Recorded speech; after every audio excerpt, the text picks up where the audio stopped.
Political experts say Kamala Harris helps the ticket with her experience, both as a U.S. Senator and former Attorney General of California.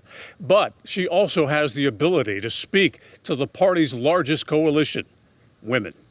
It is very significant at this special time in our country when there's plenty of unrest and there's an awareness of the disparities that we're dealing with in our country. Senator Gladys Robinson says Joe Biden couldn't have picked a better prepared person as his running mate than Kamala Harris. So this is a moment in time that is requiring us to fight for the best of who we are, and fight we will. Last August, Harris made a campaign stop at Smith High School in Greensboro, then as a presidential hopeful. Guilford County Democrat Martha Klein was among the diverse crowd that turned out. I was really excited. She's a woman. And as a woman, that excites me, for one thing. And as a woman of color, I think it's time that our elections focused on everybody. UNCG political scientist David Holian says Harris wasn't a slam dunk for VP, but notes the Democratic Party is changing. I think it's increasingly unimaginable that a Democratic ticket anytime soon is going to be headed by a couple of white guys. Holian says Harris has the ability to speak to issues of the moment, such as racial justice, and shows that the Democratic Party values both women and diversity. She is at once a historic choice and also, it seems like, the very safest choice. And, I don't know, I don't want to make that sound as if it's diminishing her. I don't think it is. I think she was a strong choice throughout this process. This is a fight that is born out of love of country. And Greensboro, this is a fight we're going to win. Political scientist David Holian says that Harris doesn't help geographically, noting that California will almost certainly vote Democratic with or without her. In Greensboro, I'm Bill O'Neill, WXII 12 News. Thanks, Bill. All right, now we want to get to the big story this afternoon, as it has been every afternoon. The weather this week, Michelle, almost unpredictable. You never know when something's going to pop up and where. Yeah, we are talking about those showers and those thunderstorms, more numerous in the afternoons for sure. And we're looking at the heavier rains right now. Flash flood warnings over Wilkes County at this hour. We do expect to see that heavy rain threat continue over the next few days, as we've been talking about. And yeah, an afternoon focus as we get the heat of the day going, but even some showers in the morning hours may add to the rainfall totals we're seeing here. We not only have flash flood warnings in western Wilkes, but also these aerial flood advisories. We're letting folks know here in these areas that you've got streams, creeks coming up above the banks at this hour. We've also got the showers and thunderstorms producing 1 to 2 inches, if not more. Some of these folks have already seen 1.5 inches with those storms. You can see firing over western Wilkes County, over Harley and Boone. This is a line of heavy rain that is filled in. So we've got that east-southeasterly moisture that is being moved right up along the mountains and also along a surface trough. So a feature here at the surface and some help aloft to help bring in this kind of intensity with the rain. Look at the thunderstorms growing to about 40,000 feet in height. This is north of Kings Creek area and right over areas of Maple Springs. We're looking at at least 1 inch, 1.5 inches now. This has already just come up. You can see over the Stone Mountain Road area about 2.5 inches in this zone. And we're looking at that in northern Wilkes County. We go back up into Boone and Blowing Rock, where rain is now continuing to fill in and easily 2 inches, not out of the question there. Those thunderstorms are growing with height. We may see 1 or 2 of these produce enough to call it a severe thunderstorm. Possibly some damaging wind may be implicated with these storms. We're expecting that focus, though, to be a little bit farther north, right over Stewart, Martinsville area, northern Stokes, as well as northern Surrey and Rockingham. So we'll watch for that today. Right now, you're at 91 in Burlington, 89 in Greensboro. You may not have the storms yet, but there is a good chance that you're going to see 1 or 2 firing within the next hour and a half. We've got the clouds forming overhead in the Triad now. 65 tomorrow morning. We've got the fog likely. That passing rain chance continues to build through the afternoon hours. And so early morning, really between 4 a.m. and to 9 a.m., you may see a couple of showers and storms. They're going to roll through, and as they wrap in, that could create some morning showers. It'll block the sun for a little bit. You'll see a little sunshine trying to peek the way out. Mix of clouds and a storm or 2 by noontime for folks in the foothills, and then of course later in the day for folks in the Triad. We bring rain chances up to 30% for the late afternoon hours to near 40%, and then pump it up to 60% for the afternoon and evening. So you will get good rounds of showers and storms. And of course, not everyone's seeing the rain yet, but that changes as we get you into the next couple of hours. Some of our forecast models not even picking up the intensity that we have right now, but we're anticipating some showers early tomorrow morning. More of that action though with the upper 80s. continues to build out to the west. We should be at near 86 tomorrow. A few folks may make it into the 90s again, like Burlington, where you have a little more sunshine to work with. But the morning fog and those passing showers early may keep our temperatures down. That also goes for Friday, which looks very similar to our Thursday. The thunderstorms firing as we get you into the afternoon hours should keep temperatures down around 84 degrees. So not quite as hot, but certainly not quite as sunny either for most of the day on Friday as we see those rounds of showers roll through. 82 degrees at the Wyndham Championships on Thursday with some warm and humid conditions, more clouds and sun possible as we go through the afternoon hours. Your temperatures warm to about 86 degrees and rain chances rising all the way through Friday. So likely we'll see some intermittent rain delays. You might be able to get in some play early in the day if it's not completely soggy on the course, but then the thunderstorms building for the afternoon hours.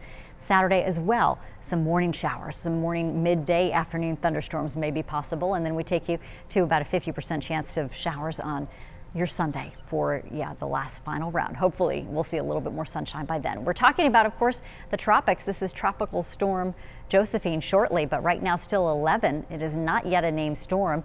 We will watch that, though, as it tracks through to the west and west-northwest, hopefully making a turn before it reaches the coast of the Carolinas. Still to be determined, though, exact track and intensity of that storm. All right, the 7-day forecast stretching out, of course, with the 80s. We've got you near 90 on Monday, and storm chances back at 50% on Tuesday as well as Wednesday. Still ahead, an ambitious little boy with a sweet and satisfying business. How he's doing just more than just making lemonade.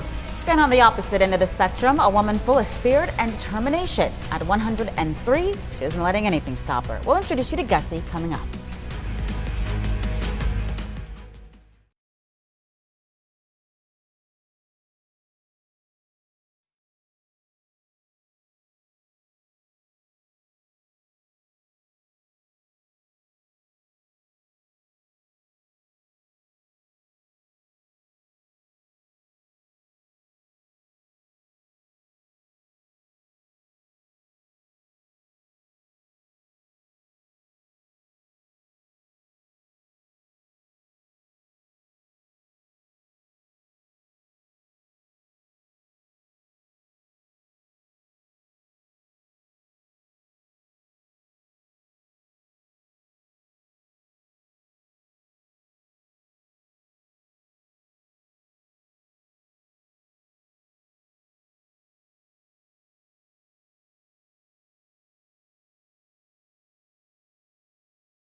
Right now, Joe Biden, the presumptive Democratic presidential nominee, and his running mate, Kamala Harris, are appearing together for their first campaign event. Let's listen in live.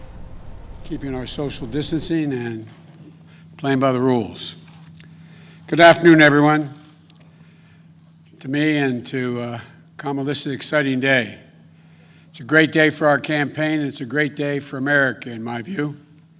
Over the past several weeks, I've had the incredible privilege of meeting and spending a good deal of time with a group of talented women leaders, all of whom are qualified to be president. With each one, the more I learned about them, the more I talked to them, the more impressed I was, even though I knew them before.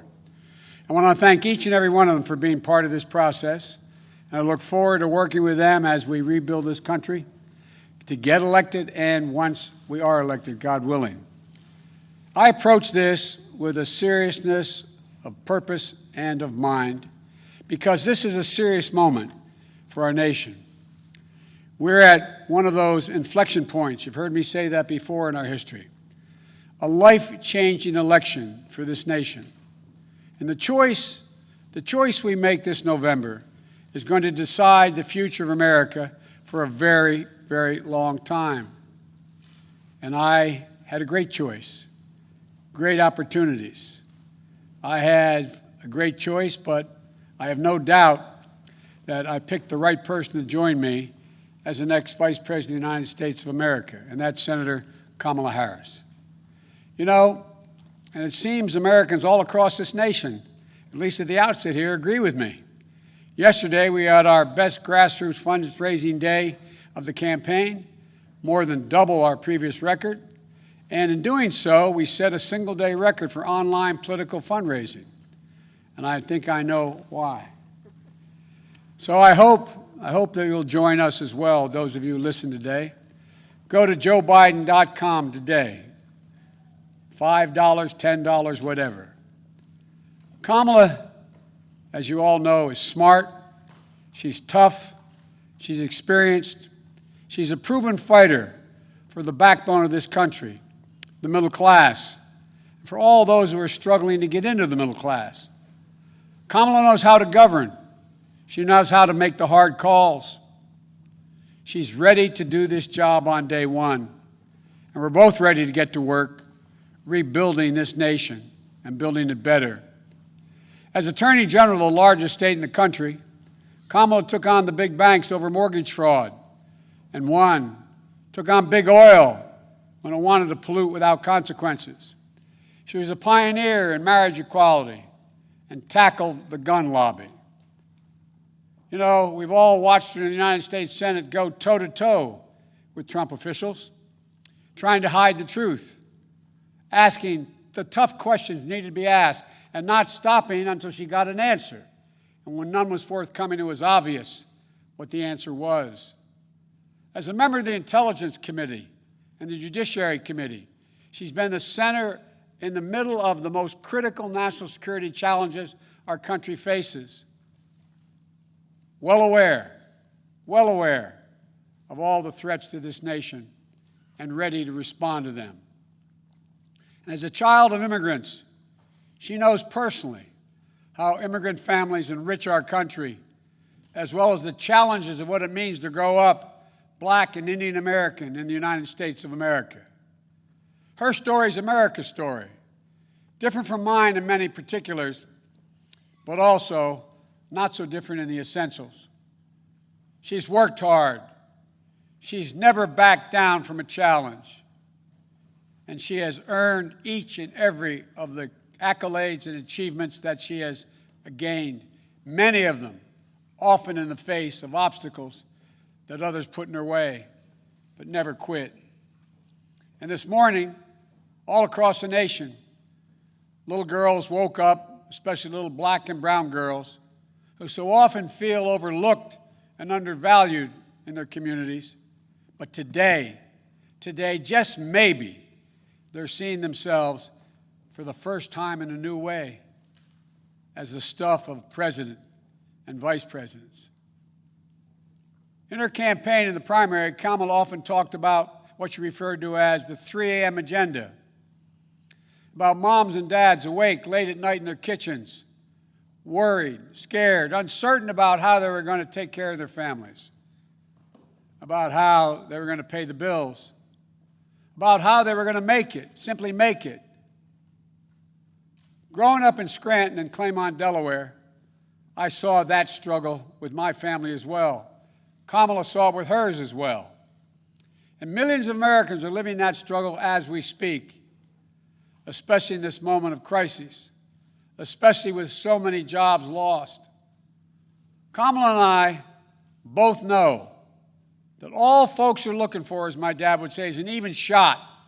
Just give me a shot, a fair shot, a shot at making it. And it'll be the work of our administration to make sure they get a fair shot. Working families need someone on their side in this nation because they certainly don't have anyone in the president now on their side. That's going to change in the Biden-Harris administration. It's going to be gratifying to see the strong, enthusiastic reaction to Senator Harris as our next vice president. You know, it comes from people all over the country. It's already occurring all over the country, all ideological views, all backgrounds. Events, of course, we are predictable, some of them. It comes from all over, except, of course, from Donald Trump's White House and his allies. You all knew it was coming. You could have set your watches to it. Donald Trump has already started his attacks, calling Kamala, quote, nasty, whining about how she is, quote, mean to his appointees. It's no surprise, because whining is what Donald Trump does best, better than any president in American history. Is anyone surprised Donald Trump has a problem with a strong woman or strong women across the board? We know that more is to come. So let's be clear. If you're a working person, worried about whether or not you'll have a job to go to, whether or not you'll be able to pay your mortgage, pay your rent, worried about the poison in the air you breathe, the water you drink, worried about your civil rights, even your basic right to dignity, which is under attack with this administration. Kamala Harris has had your back, and now we have to have her back. She's going to stand with me in this campaign, and all of us are going to stand up for her. On January 20th, 2021, we're all going to watch Senator Harris raise her right hand and swear the oath of office as the first woman ever to serve in the second highest office in America, in this land.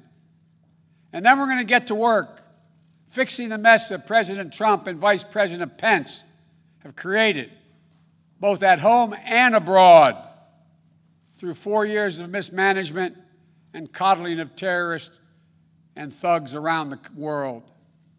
Not only will America dig itself out of this hole they put us in, we're going to build back, and we're going to build back better. We have a public health crisis while he's in court trying to do away with health care. With more than 5 million reported infections, 165,000 people dead and climbing as a consequence of COVID-19. And still, months later, no real leadership or plan from the President of the United States how to get this pandemic under control. No real help for the states and local governments trying to fill the vacuum of leadership from the White House. No real help for children and educators, for small businesses and frontline workers they're ones holding our country together. Instead, he's issuing executive orders and making promises that in the end will defund the Social Security system while insisting that this virus will disappear. The Joe Biden and Kamala Harris administration will have a comprehensive plan to meet the challenge of COVID-19 and turn the corner on this pandemic. Masking, clear science-based guidance, dramatically scaling up testing, getting states and local governments the resources they need to open the schools and businesses safely. We can do this. We just need a president and a vice president willing to lead and take responsibility. Not as this president says, it's not my fault. The governor should thank me more. As that old saying goes, give me a break. We have an economic crisis with more than 16 million Americans, 16 million still out of work. Donald Trump is on track to break another record, on track to leave office with the worst jobs record of any American president in modern history. But instead of doing the hard work of meeting face-to-face with congressional leaders, Democrats and Republicans in the White House, like every other president has done in a crisis, to get Americans the relief they need and deserve, Donald Trump is on the golf course. If I told you this 3 years ago, you'd look at me like I was being crazy. He hasn't even met with the leadership. He doesn't have time, it appears. We have a climate crisis that Donald Trump refuses to even acknowledge. When he thinks about climate change, all we hear is the word hoax. The Biden-Harris administration is going to meet the climate crisis, protect the health of the American public. And along the way, we're going to deliver one word: jobs, good paying jobs. We have a racial justice crisis. Donald Trump seeks only to inflame it with his politics of racist rhetoric and appeals to division. You know, today is not only the day I'm proud to introduce Senator Kamala Harris as the vice presidential nominee of the Democratic Party, it's also the 3rd anniversary of that terrible day in Charlottesville. Remember what it felt like to see those neo-Nazis? Close your eyes. And those Klansmen, white supremacists, coming out of fields, carrying lighted torches, faces contorted, bulging, veins, pouring into the streets of historic American city, spewing the same anti-Semitic bile we heard in Hitler's Germany in the 30s. Remember how it felt to see a violent clash ensue between those celebrating hate and those standing against it? It was a wake-up call for all of us as a country. For me, it was a call to action. My father used to say, silence is complicity, not original to him, but he believed it. At that moment, I knew I couldn't stand by and let Donald Trump, a man who went on to say, when asked about what he thought, he said there were very fine people on both sides. Quote, very fine people on both sides.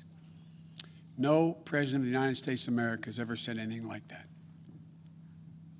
See him continue to attack everything that makes America, America. I knew we were in the battle for the soul of the nation. That's when I decided to run.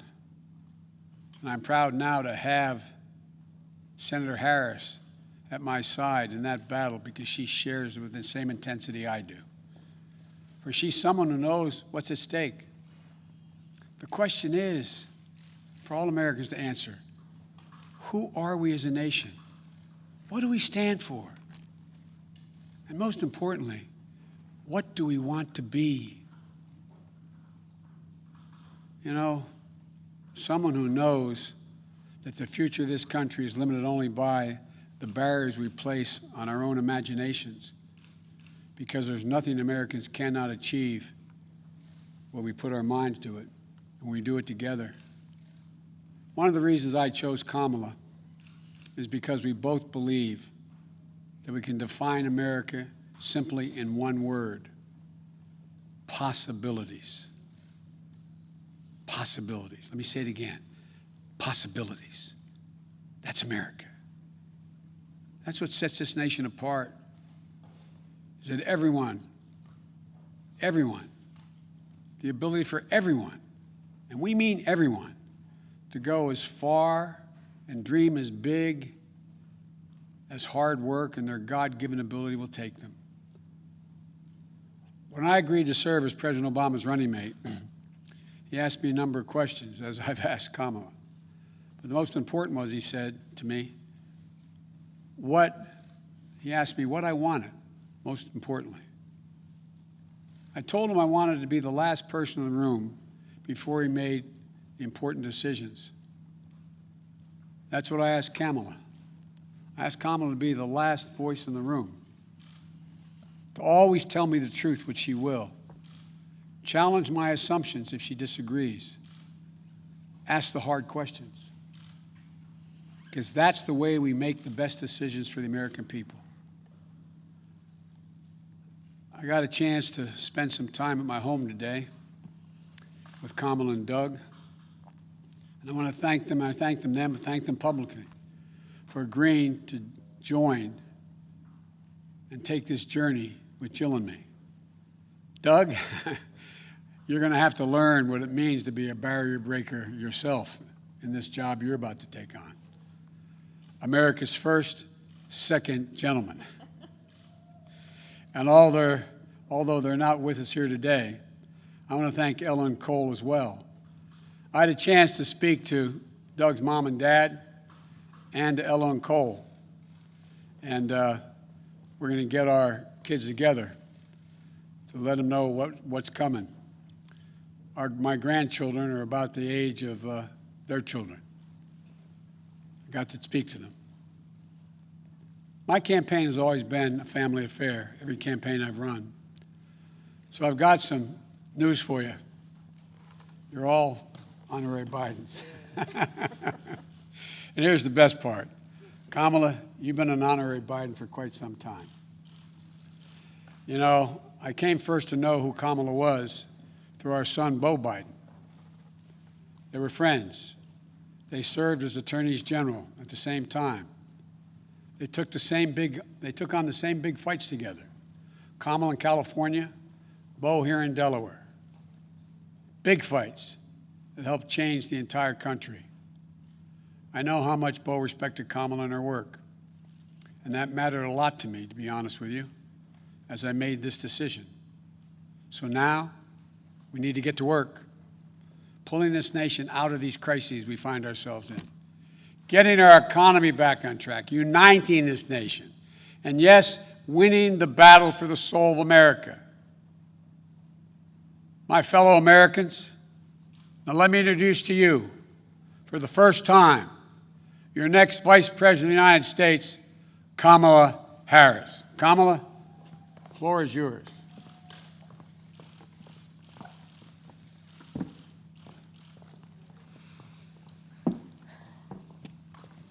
What do you want? Here you go. Thank you, Joe. Thank you. Thank you, Joe. As I said, Joe, when you called me, I am incredibly honored by this responsibility, and I'm ready to get to work. I am ready to get to work. After the most competitive primary in history, the country received a resounding message that Joe was the person to lead us forward. And Joe, I'm so proud to stand with you. And I do so mindful of all the heroic and ambitious women before me, whose sacrifice, determination, and resilience makes my presence here today even possible. This is a moment of real consequence for America. Everything we care about, our economy, our health, our children, the kind of country we live in, it's all on the line. We're reeling from the worst public health crisis in a century. The president's mismanagement of the pandemic has plunged us into the worst economic crisis since the Great Depression. And we're experiencing a moral reckoning with racism and systemic injustice that has brought a new coalition of conscience to the streets of our country, demanding change. America is crying out for leadership. Yet we have a president who cares more about himself than the people who elected him. A president who is making every challenge we face even more difficult to solve. But here's the good news. We don't have to accept the failed government of Donald Trump and Mike Pence. In just 83 days, we have a chance to choose a better future for our country. So, Joe, Dr. Biden, thank you for the trust you've placed in me.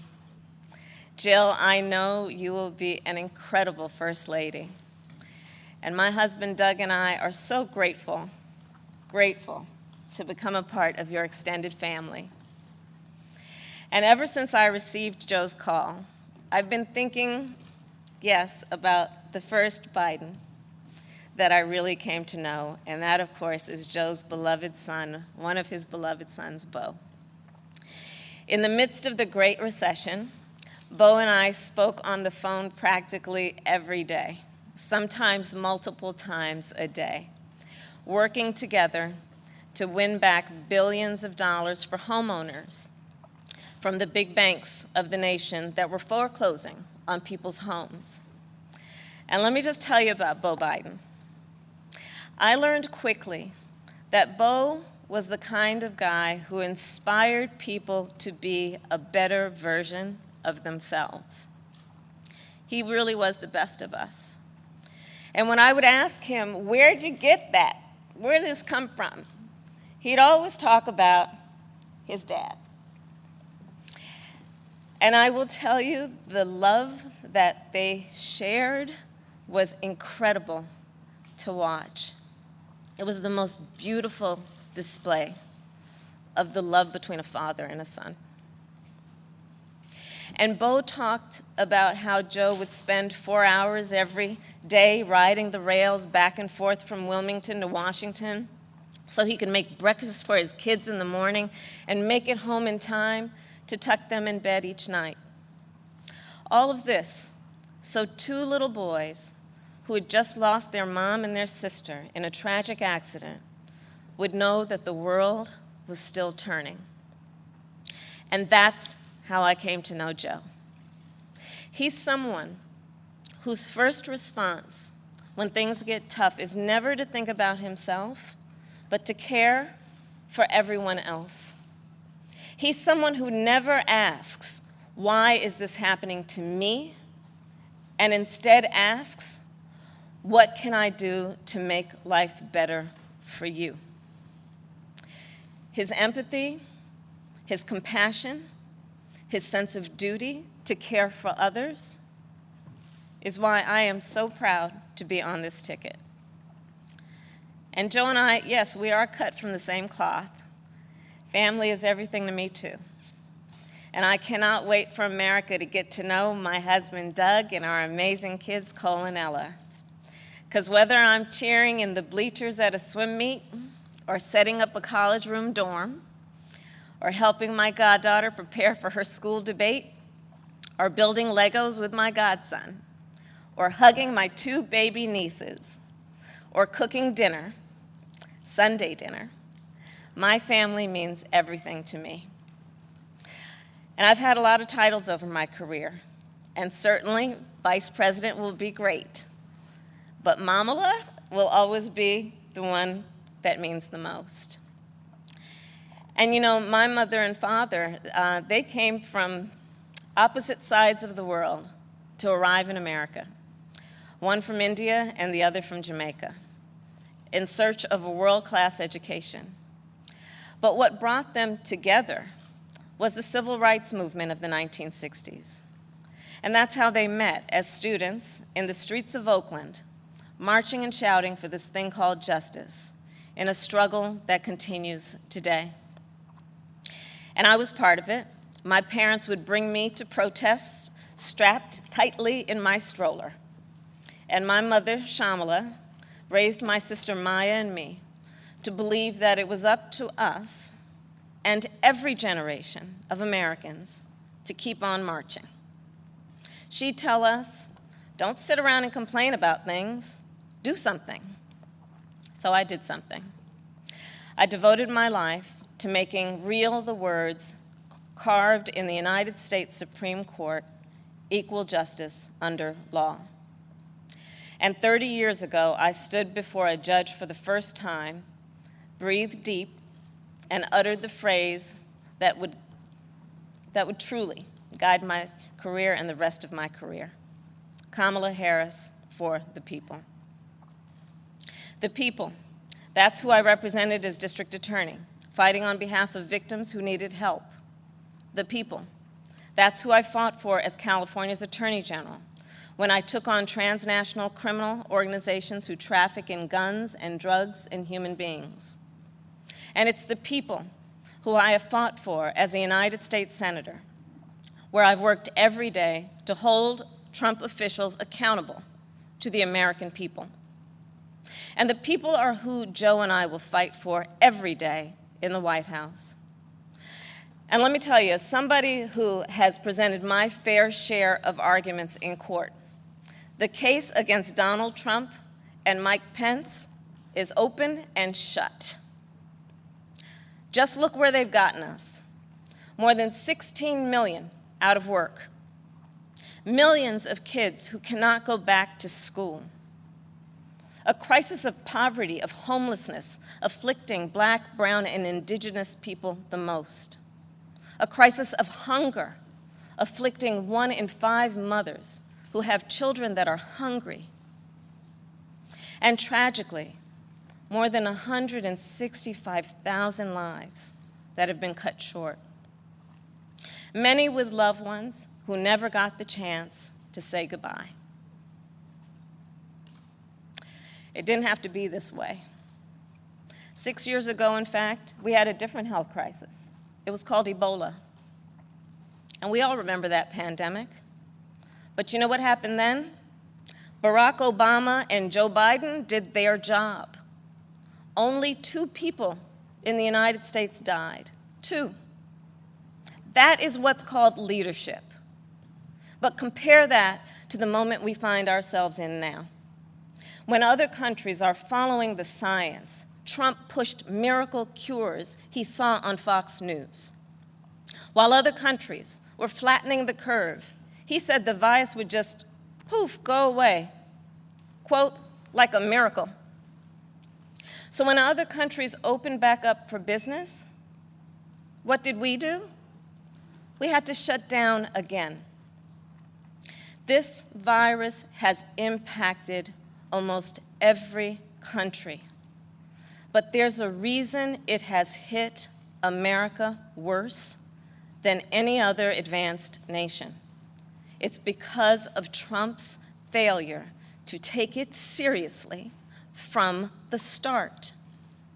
His refusal to get testing up and running. His flip-flopping on social distancing and wearing masks. His delusional belief that he knows better than the experts. All of that is reason, and the reason that an American dies of COVID-19 every 80 seconds. It's why countless businesses have had to shut their doors for good. It's why there is complete chaos over when and how to reopen our schools. Mothers and fathers are confused and uncertain and angry about childcare and the safety of their kids at school, whether they'll be in danger if they go or fall behind if they don't. Trump is also the reason millions of Americans are now unemployed. He inherited the longest economic expansion in history from Barack Obama and Joe Biden. And then, like everything else he inherited, he ran it straight into the ground. Because of Trump's failures of leadership, our economy has taken one of the biggest hits out of all the major industrialized nations, with an unemployment rate that has tripled as of today. This is what happens when we elect a guy who just isn't up for the job. Our country ends up in tatters, and so does our reputation around the world. But let's be clear, this election isn't just about defeating Donald Trump or Mike Pence. It's about building this country back better. And that's exactly what Joe and I will do. We'll create millions of jobs and fight climate change through a clean energy revolution. Bring back critical supply chains so the future is made in America. Build on the Affordable Care Act so everyone has the peace of mind that comes with health insurance. And finally, offer caregivers the dignity, the respect, and the pay they deserve. We'll protect a woman's right to make her own decisions about her own body, root out systemic racism in our justice system, and pass a new Voting Rights Act. a John Lewis Voting Rights Act that will ensure every voice is heard and every voice is counted. The civil rights struggle is nothing new to Joe. It's why he got into public service. It's why he helped reauthorize the Voting Rights Act and restore unemployment discrimination and employment discrimination laws. And today, he takes his place in the ongoing story of America's march toward equality and justice as the only who has served alongside the first Black president and has chosen the first Black woman as his running mate. But as Joe always points out, this election is about more than politics. It's about who we are as a country. And I'll admit, over the past 4 years, there have been moments when I have truly worried about our future. But whenever I think that there is a reason for doubt, whenever I've had my own doubts, I think of you, the American people, the doctors and nurses and frontline workers who are risking your lives to save others, the truck drivers and the workers in grocery stores, in factories, in farms, working there, putting your own safety on the line to help us get through this pandemic, the women and students taking to the streets in unprecedented numbers, the dreamers and immigrants who know that families belong together, the LGBTQ Americans who know that love is love, people of every age and color and creed who are finally declaring in one voice that yes, Black lives matter. All across this country, a whole new generation of children is growing up hearing the cries for justice and the chants of hope on which I was raised, some strapped into strollers of their own. And trust me, it's a song you'll never forget. So to everyone keeping up the fight, you are doing something. You are doing something great. You are the heroes of our time. And you are the reason I know we are going to bring our country closer to realizing its great promise. But to do it, we'll need to work, organize, and vote like never before, because we need more than a victory on November 3rd. We need a mandate that proves that the past few years do not represent who we are or who we aspire to be. Joe likes to say that character is on the ballot, and it's true. When he saw what happened in Charlottesville 3 years ago today, he knew we were in a battle for the soul of our nation. And together with your help, that's a battle we will win. Earlier this year, I said I'd do whatever Joe asked me to do.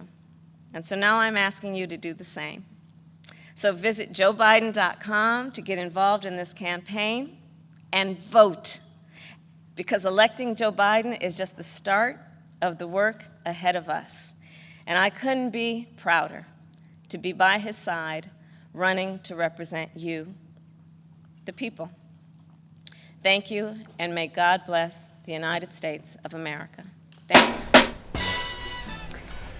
83 days to the election, and you've been listening for about the last 45 minutes to the presumptive Democratic presidential ticket. That's right, Joe Biden there on your screen, joined by Kamala Harris. We'll break down their joint appearance coming up a little later this evening. We are following two breaking news stories, however, in the triad. High school football across North Carolina will take place in the spring. And in addition to that, investigators say a 15-year-old is dead. Police are still at the scene in Winston-Salem. We'll have a live report coming up in just moments. But we want to start with the weather. It is the middle of August, and as has been the case for many, many days in this pattern that we're stuck in, we have storm chances. Tonight, meteorologist Michelle Kennedy is in for us this evening with a look ahead. Michelle. Yeah, we've got heavy downpours right now from areas of Boone all the way into western Wilkes County. I want to show you a view of Boone right now. You can see showers and thunderstorms started to build within the last couple of hours, and it it is rainy out there. We've had at least an inch in Boone estimated on radar so far, and we continue to look at the heavier rains also picking up out there from Sauratown Mountain. You can see some of those showers and storms that rolled over sections of the foothills right over western Wilkes County. You can see it blowing up here within the last few hours, kind of filling in and converging in these locations where we have a surface trough. We've also got the heaviest of rains in western Wilkes County coming in down with 1.5 to 2 inches. Streams are coming above their banks, and you can see the totals here continuing to roll in near Ferguson with nearly 3 inches. In fact, we may even have a little bit more than that. These are rainfall radar estimates.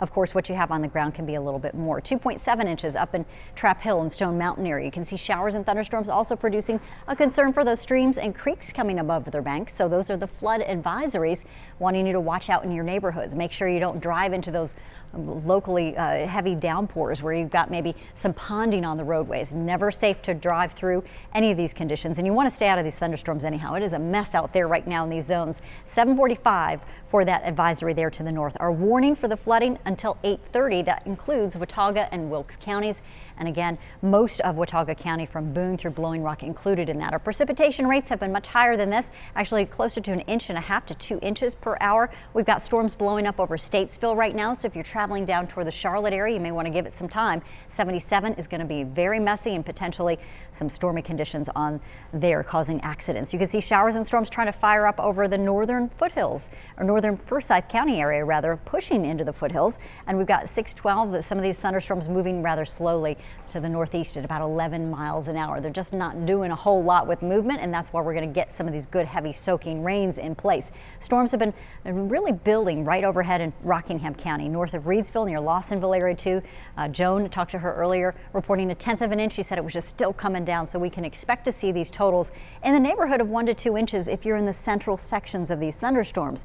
Now, we still have a little bit more to do with filling out more scattered storms through tomorrow. We're at 91 now in Burlington, 86 in Greensboro, and the folks that have not been seeing the rain today will get a chance not only tomorrow but through Friday and Saturday, as we are in a very stormy pattern. We've got temperatures feeling like 96 thanks to the high humidity. Storm chances, and that trough just kind of stretched out right here. You can see where the moisture is lifting in, and at this hour we are beginning to get those thunderstorms forming in the northern parts of the Triad. Eastern sections like Burlington may miss out on the bulk of the storms until we go into the next couple of hours. There is a risk area for 1 or 2 storms to produce some damaging winds. That's for Martinsville, Stewart area and northern Piedmont spots. The storms are spread out right now. We can anticipate more frequent lightning, the heavy rains. I know I sound like a broken record, right? Have I mentioned the heavy rain threat enough? We've got it again tomorrow. We may have a little window of clearing, or at least partial clearing in the morning. That happens after we get some of those morning passing showers. By 9 a.m. you might see some sunshine mixing in. We can hold on to that until about 1 o'clock. Storms build back and rain chances increase to 60% a little later in the day. 69 in the foothills to near 83, and a storm chance of 70%. Also in the mountains near 78 degrees, and those storm chances are going to continue for you. So a really active night for more storm chances here. We still have tropical depression number 11 to talk about. We'll talk about that coming up. It is not yet Josephine, but soon. A 7-day forecast shows a little bit of a back down on those storm chances by Monday, but hot 90s returning.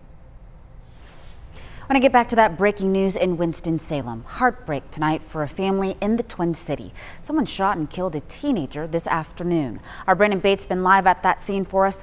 Brendan, what are investigators telling you? Well, standing here at the corner of 26th Street and Cleveland Avenue, this homicide investigation is continuing, as you can see. So Winston-Salem police said a 15-year-old boy was shot and killed right here just after 1 p.m. We are just west of Piedmont Park. Lieutenant Dorn with the Winston-Salem Police Department tells me that multiple vehicles were involved and the vehicles fled the scene when police got here. While they didn't find a suspect, the 15-year-old boy shot and killed was laying right up the street here by the sidewalk. Investigators told me that the initial call was extremely chaotic and people were saying that there were 2 victims, but there's still no evidence to support that at this point. Police do say that a family of 4 was driving and their SUV got caught in the crossfire. That vehicle was removed about an hour ago. The back window was shot out of it. Luckily, nobody in the SUV was hit by a bullet and everybody was safe there. Again, a 15-year-old was shot and killed here in Winston-Salem today. No suspect is in custody, and this is a very active investigation, as you can see, and it is ongoing. We're continuing to get more information from Winston-Salem Police Department as this unfolds. Reporting live tonight, Brandon Bates, WXII 12 News. Thank you, Brandon. This weekend, parents are holding a procession aimed at stopping violence in Winston-Salem. A procession of hearses will move through the city starting at 4 Sunday evening from Bowman Gray Stadium's east parking lot. Then there will be a rally at Rupert Bell Park at the end. No fall football or anything else for that matter for North Carolina teens this year. High school sports throughout the state are delayed, so here are the new dates to keep in mind. Football has been delayed until the spring, with the first practice now set for February 8th. There will be just 7 games and the season will end April 9th. Cross country, volleyball and swimming will be allowed to begin as early as November. The basketball season in high school in North Carolina will be abbreviated as well. It'll begin December 7th and conclude February 19th. Lacrosse and men's soccer get the go-ahead in January. Golf, boys tennis, girls soccer, and softball will begin in March. The sports year will end with baseball, girls tennis, track and field, and wrestling, all of which begin in April.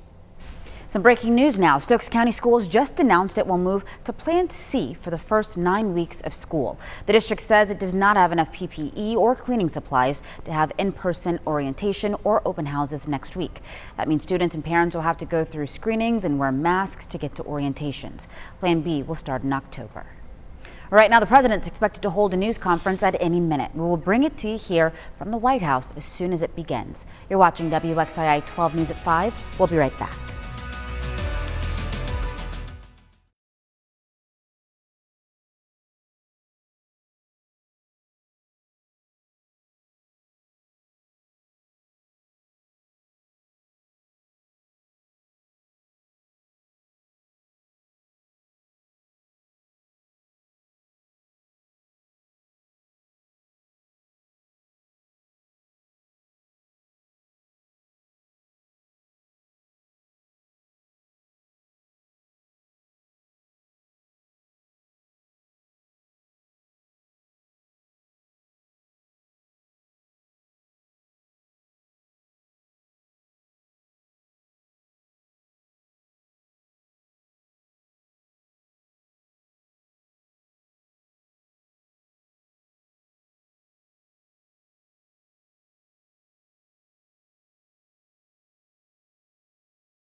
Cone Health in Greensboro is announcing plans to merge with a Virginia healthcare company named Centara Healthcare. The two companies will form an $11.5 billion organization, and the headquarters will be up in Norfolk, Virginia. So what does this deal mean for folks here in the Piedmont? Bill O'Neill has the story tonight, all new at 5 from Greensboro. The merger of Cone Health with a larger hospital in Virginia raises questions as well as concerns about the future. I can understand the concern, maybe a little nervousness or fear in the face of change and the unknown. That said, nobody's going anywhere. We're not leaving. Cone Health CEO Terry Aiken calls the merger, quote, good news, saying it provides more resources to expand facilities and more digital and virtual access. But nobody needs to worry about the excellent care that they've become accustomed to from Cone Health going anywhere. Aiken says the two companies began talks well over a year ago, long before the pandemic.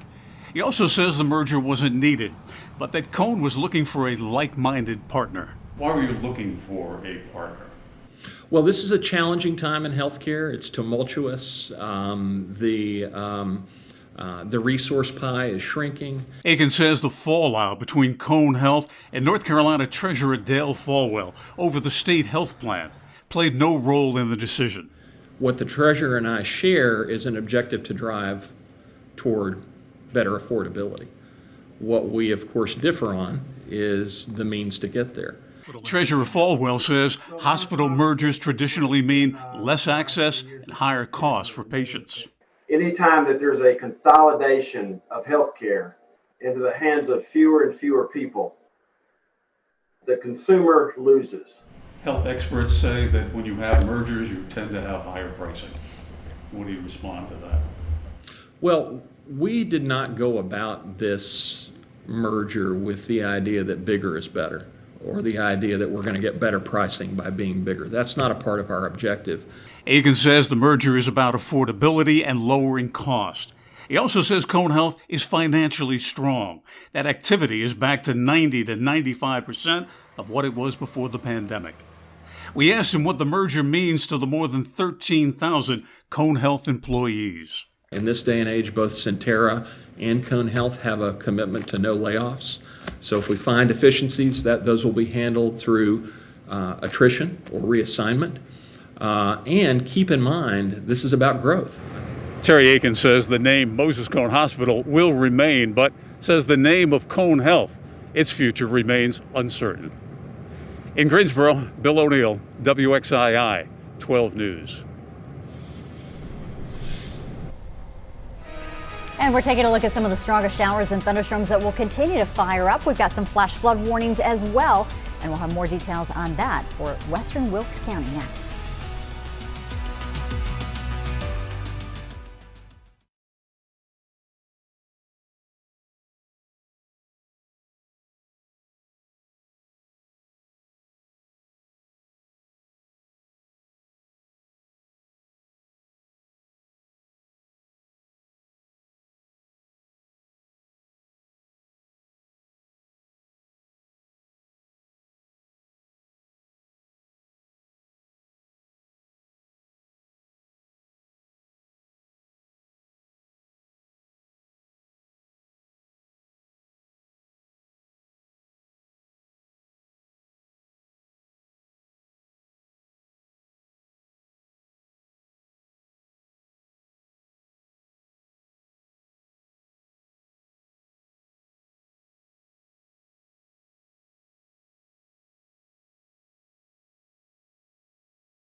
The global pandemic has left a number of restaurants and bars, along with their workers, struggling to survive financially. Tonight in 12 Inspires, our Wanda Stark shows us how musicians in the Piedmont are working to help raise money to help the restaurant program at Second Harvest Food Bank. Will wash away our sorrow. There's hope for tomorrow and the bright. Dale Cole and Steve Jones first met about a year ago and quickly struck a chord. 5 months ago, when COVID-19 began to shut down bars and restaurants, they became part of a large band of traveling musicians on trailers, performing to help workers in the food service industry.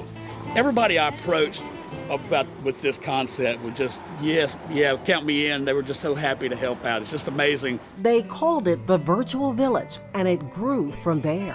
And I said, wouldn't it be great if these artists who are performing have music that they can share with us, and we can put it on an LP that we can in turn sell and raise money for the Virtual Village. That's how Beyond the Mask was born. Volume 2 of original music has just been completed.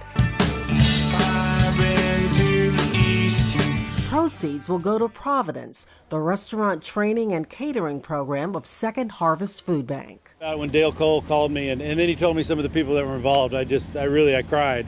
You see, this has been a challenging time for Providence. The restaurant here at Doubletree by Hilton remains open, but reservations are down dramatically. Many of the people who worked at Providence have been transferred to the food bank to prepare meals for children in our community. There just isn't enough to do at the restaurant. Our target for every month is to do $60,000 in revenue at that restaurant, and in June we did $6,500. So, yeah. Because she knows you like the window. The plight of the struggling restaurant worker is the theme of one of the songs on the latest virtual album called Taking Care. No need to pick the phone up on the first ring anymore. When there's nothing left, who'll be taking care? When you go into a restaurant and the waitress comes up to your table, she says, "Hey, my name's Stephanie, I'll be taking care of you tonight." So basically, when there's nothing left, who'll be taking care? One of the few good side effects of the pandemic, increased creativity. Steve and his wife Brooks collaborated for the first time on 3 songs. This one she wrote called Who's Gonna Cut My Hair? Pair of scissors and a chair, so somebody just let me know who's gonna cut my hair. Take it, Dale. The Virtual Village has raised about $5,000 to help food service workers, but it is clear the musicians who signed on to this project are benefiting in other ways. Wanda Stark, WXII 12 News.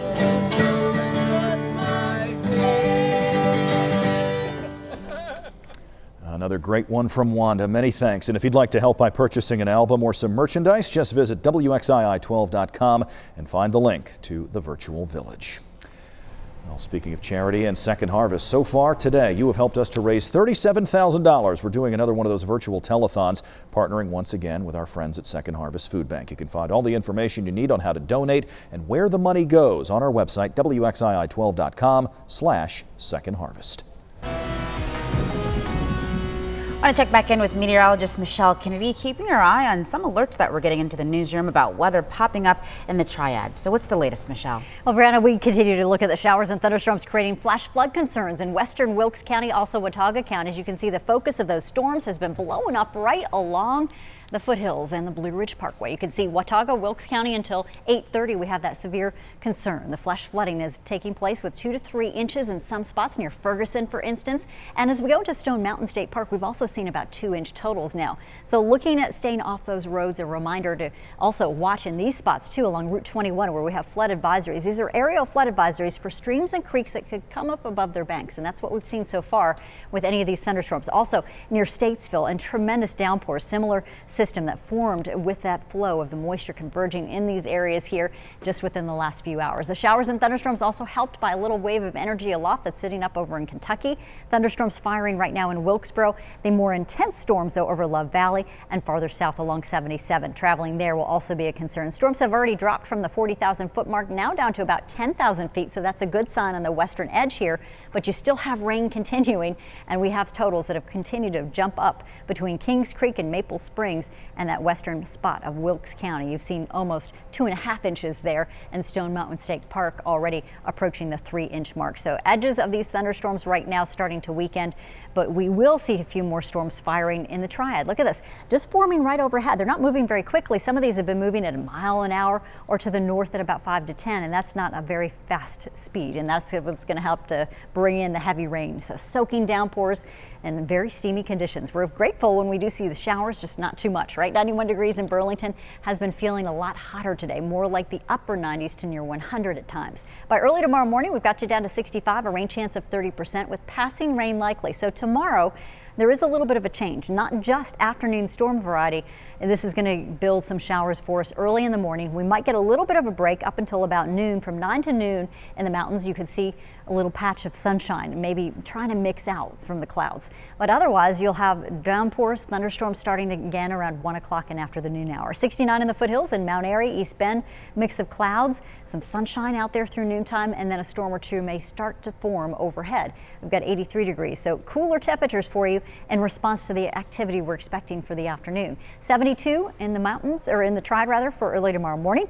Patchy fog and also some periods of showers. So through 6 and 7 a.m. we might get a couple of passing showers. It should be pretty overcast to start our day. By 10 a.m. you'll have some sunshine trying to work in.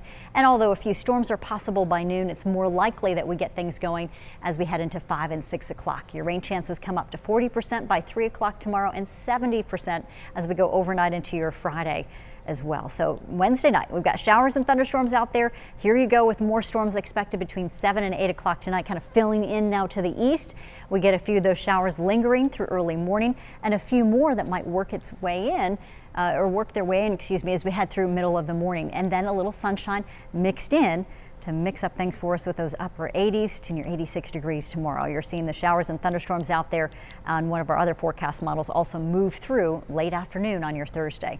And the rainfall totals could be pretty impressive out there, but the wind gusts might come up a little bit more at the beaches. So if you're heading in that direction for the weekend, you also will have storm chances continue all the way through the next few days. 82 degrees for that championship as we start our out Thursday morning with temperatures and some showers and fog, bringing a little bit of sunshine, then 86 degrees for that afternoon high for you, but hoping that we can start out on a dry note for you as we kick off that first round tomorrow. We've got 84 degrees on Friday and upper 80s Sunday. We'll be back with much more coming up next.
Breaking news, you're looking live at President Donald Trump as he begins another COVID-19 briefing. Let's listen in.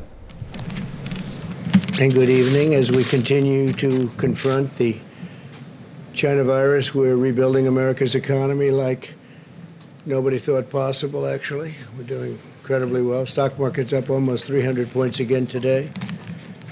While our economy is performing significantly better than Europe, which people have to understand very strongly, it's performing better than any market anywhere in the world, actually. At the same time, Europe has experienced a 40% higher excess mortality than the United States. And I will say that that's a significant number. We're working with Europe on their difficulties, and we are going to help them all the way. We're doing very well, as you know, in the vaccines and the therapeutics, but think of that. We have the strongest economy, performing economy in the world. We're up, I think it's $9 trillion since March, $9 trillion in value. That's a number that nobody's ever heard of before. We're also getting close to about a 50% number since March, which is incredible. So it's $9 trillion. It's almost 50%. In fact, I think it went above 50% today with the 300-point increase. And it's so we're doing much better than Europe, significantly. And at the same time, Europe has experienced a 40% higher excess mortality than the United States. I just want to mention, because another number of judges were approved recently, will be probably over 300 judges, federal judges, including Court of Appeals judges, approved by the end of my first term. And other than when they added new judges into somebody's term, which happens seldom, but we have more than any. There's a record. Nobody's ever seen anything like this in one term. So we're going to have over 300 federal judges, and that's Court of Appeals judges, and that's just in the first term. It probably will finish out over 300, which is pretty amazing. The stock market's rebound signals a V-shaped recovery, stronger than our competitors anywhere in the world, stronger. If you look, you'll see exactly what we have. We lead the world. Japan is second, but in terms of dollar value, it's not even close. So there it is. A lot of great competitors: Europe, United Kingdom, Japan, China, Hong Kong.